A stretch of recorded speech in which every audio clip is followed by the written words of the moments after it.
ಉತ್ತರ ಕನ್ನಡದಲ್ಲೂ ಕೂಡ ಮಳೆ ಮುಂದುವರೆದಿದೆ. ಇದರ ಜೊತೆಗೆ ಮಳೆಯ ಅವಾಂತರವೂ ಕೂಡ ಜಾಸ್ತಿ ಆಗ್ತಾ ಇದೆ. ಮಳೆ ಕಡಿಮೆ ಆದರೂ ಜನರಿಗೆ ಜಲಕಂಟಕ ಮಾತ್ರ ತಪ್ಪುವ ಲಕ್ಷಣ ಕಾಣಿಸ್ತಾ ಇಲ್ಲ. ಇಡೂರು ಸಕಲಬಾಗ್ನಲ್ಲಿ ಎಲ್ಲಿ ನೋಡಿದರಲ್ಲಿ ನೀರು. ಸಕಲಬಾಗ್ ವ್ಯಾಪ್ತಿಯಲ್ಲಿ ಮನೆ ತೊರೆದಿದ್ದಾರೆ ಜನರು ಶಿಫ್ಟ್ ಆಗಿದ್ದರಿಂದ ಇಡೀ ಊರೇ ಖಾಲಿಯಾಗಿದೆ. ಪ್ರತಿ ವರ್ಷ ಇದೇ ಸಮಸ್ಯೆ, ಆದರೂ ಕೂಡ ಕೇಳೋರೇ ಇಲ್ಲ. ಉತ್ತರ ಕನ್ನಡದಲ್ಲಿ ಮುಂದುವರೆದ ಮಳೆ ಅವಾಂತರ. ಮಳೆ ಕಡಿಮೆ ಆದರೂ ಜನರಿಗೆ ಜಲಕಂಟಕ ಮಾತ್ರ ತಪ್ತಾ ಇಲ್ಲ. ದೃಶ್ಯದಲ್ಲಿ ನೋಡ್ತಾ ಇದ್ದೀವಿ, ಎಲ್ಲಿ ನೋಡಿದರಲ್ಲಿ ನೀರು. ಸಕಲಬಾಗ್ ವ್ಯಾಪ್ತಿಯಲ್ಲಿ ನೀರಿನ ಹಿನ್ನೆಲೆ ಜನ ಆ ಭಾಗವನ್ನೇ ತೊರಿತಾ ಇದ್ದಾರೆ, ಬೇರೆ ಕಡೆಗೆ ಶಿಫ್ಟ್ ಆಗ್ತಾ ಇದ್ದಾರೆ. ಪ್ರತಿ ವರ್ಷವೂ ಇಂತಹ ಪರಿಸ್ಥಿತಿ ಬರುತ್ತೆ, ಆದರೆ ಹೇಳೋರಿಲ್ಲ ಕೇಳೋರಿಲ್ಲ. ಉತ್ತರ ಕನ್ನಡ ಜಿಲ್ಲೆಯಲ್ಲಿ ವರುಣನ ಆರ್ಭಟದಿಂದ ಜನಜೀವನವೇ ಸಂಕಷ್ಟಕ್ಕೆ ಈಡಾಗಿದೆ. ಹಲವರ ಮನೆಗಳಿಗೆ ನೀರು ಹೊಕ್ಕಿದ್ರಿಂದ ಜನರು ತಮ್ಮ ಮನೆಗಳನ್ನು ಬಿಟ್ಟು ಬೇರೆಡೆ ಸ್ಥಳಾಂತರಗೊಳ್ಳುವ ಸ್ಥಿತಿ ನಿರ್ಮಾಣ ಆಗಿದೆ. ಇವತ್ತು ಮಳೆ ಪ್ರಮಾಣ ಕೊಂಚ ಕಮ್ಮಿ ಇದೆ, ಆದರೂ ಹಲವೆಡೆ ನೀರಿನ ಪ್ರಮಾಣ ಅದೇ ರೀತಿಯಲ್ಲಿ ಇರುವಂಥದ್ದು. ನಾವೀಗ ಕಾರವಾರದ ಹೊರಭಾಗದಲ್ಲಿರುವ ಚಂಡ್ಯ ಒಳಭಾಗದಲ್ಲಿರುವಂತಹ ಇಡೂರು ಸಕಲ ಭಾಗದಲ್ಲಿದ್ದೇವೆ.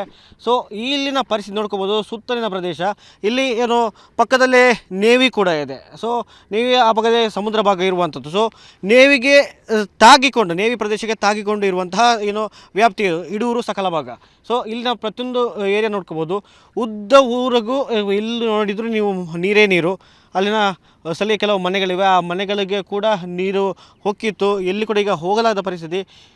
ಆಲ್ಮೋಸ್ಟ್ ಇವತ್ತು ಸ್ವಲ್ಪ ಮಳೆ ಕಮ್ಮಿ ಇದೆ, ಅದರಿಂದಾಗಿ ಸ್ವಲ್ಪ ರಸ್ತೆ ಕಾಣ್ತಿದೆ. ಇಲ್ಲಾಂದರೆ ರಸ್ತೆ ಕೂಡ ಸಂಪೂರ್ಣವಾಗಿ ನೀರಿಂದ ಮುಚ್ಚೋಗಿತ್ತು. ಇನ್ನು ಈ ಎದುರು ಹೋದರೆ ಇಂದ್ರೋಳಿ ಅಂತಂದು ಪ್ರದೇಶ ಇದೆ. ಸೊ ಅಲ್ಲಿಗೆ ಹೋಗಲಿಕ್ಕೆ ಆಗೋದಿಲ್ಲ, ಸಾಕಷ್ಟು ಅಲ್ಲಿ ಜನವಸತಿ ಇದ್ದ ಪ್ರದೇಶ. ಆದರೆ ಇವತ್ತು ಏನು ಕಾರವಾರ ತಾಲೂಕು ಆಡಳಿತ ಒಂದು ಸಹಾಯದಿಂದ ಇವತ್ತು ಬೋಟ್ ಮೂಲಕ ಕೆಲವು ಜನರನ್ನು ಬೇರೆಡೆ ಸ್ಥಳಾಂತರ ಮಾಡಲಾಗಿದೆ. ಇನ್ನು ನಿನ್ನೆ ಮಳೆ ಪ್ರಮಾಣ ಸಾಕಷ್ಟು ಹೆಚ್ಚಿತ್ತು. ಸೊ ಕೆಲವು ಜನರು ಈ ನೀರು ಮತ್ತೆ ಹೆಚ್ಚು ಬರ್ತಿದ್ದ ಹಿನ್ನೆಲೆಯಲ್ಲಿ ತಮ್ಮ ಕುಟುಂಬಸ್ಥರ ಹಾಗೂ ತಮ್ಮ ಪರಿಚಯಸ್ಥರ ಮನೆಗೆ ಸ್ಥಳಾಂತರ ಆಗಿದ್ದಾರೆ. ಸೊ ತಮ್ಮ ಜೀವನ ರಕ್ಷಣೆ ಮಾಡಿದ್ದಾರೆ. ಈಗ ಊರಿನಲ್ಲಿ ಈ ಪ್ರದೇಶದಲ್ಲಿ ಯಾರು ಕೂಡ ಇಲ್ಲ, ಎಲ್ಲಿ ನೋಡಿದ್ರು ಮನೆಗಳಿಗೆ ಬಾಗಿಲು ಮುಚ್ಚಿದೆ, ಎಲ್ಲೂ ಕೂಡ ಹೋಗಲಿಕ್ಕೆ ಆಗ್ತಾ ಇಲ್ಲ. ಸೊ ಅಂಥ ಪರಿಸ್ಥಿತಿ ನಿರ್ಮಾಣ ಆಗುವಂಥದ್ದು.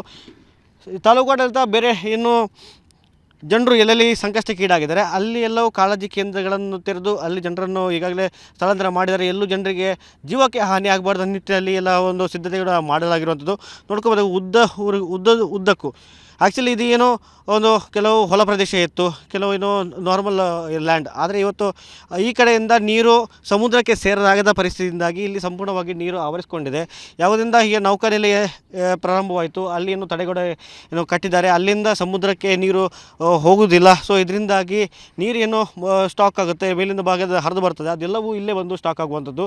ಇಲ್ಲಿಂದ ಸಮುದ್ರಕ್ಕೂ ಸೇರಲಿಕ್ಕೆ ಆಗ್ತಿಲ್ಲ. ಸೊ ಇದರಿಂದಾಗಿ ಈ ವ್ಯಾಪ್ತಿಯಲ್ಲಿ ಜನರು ಇದ್ದಾರೆ. ಸೊ ಅವರ ಮನೆಗಳ ಒಳಗೆ ನೀರು ಹೋಗ್ತಿದೆ. ಇದೆಲ್ಲ ಕೃಷಿ ಮಾಡಿಕೊಂಡು ಜೀವನ ಮಾಡ್ತಿದ್ದಂತಹ ಜನರು. ಸೊ ಅವರ ಕೃಷಿ ಜಮೀನು ಕೂಡ ಮುಳುಗಡೆ ಆಗಿದೆ. ಅದಲ್ಲದೆ ತಮ್ಮ ಮನೆಗಳ ಒಳಗೂ ಕೂಡ ನೀರು ಬರ್ತಿದೆ. ಇದರಿಂದಾಗಿ ತಮ್ಮ ಮನೆಗಳನ್ನು ಬಿಟ್ಟು ಬೇರೆಡೆ ಹೋಗುವಂಥ ಪರಿಸ್ಥಿತಿ ಇಲ್ಲಿ ನಿರ್ಮಾಣ ಆಗಿರುವಂಥದ್ದು. ಇಲ್ಲಿ ಈ ವ್ಯಾಪ್ತಿಯಲ್ಲಿ ಯಾರೂ ಕೂಡ ಕಾಣ್ತಿಲ್ಲ, ಎಲ್ಲ ಆಲ್ಮೋಸ್ಟ್ ಬೇರೆಡೆ ಶಿಫ್ಟ್ ಆಗಿದ್ದಾರೆ.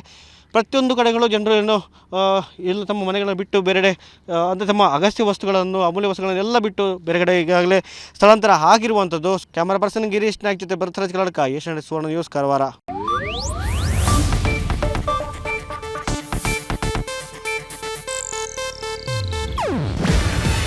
ಇದು ಏಷ್ಯಾನೆಟ್ ನ್ಯೂಸ್ ನೆಟ್ವರ್ಕ್ ಪ್ರಸ್ತುತಿ.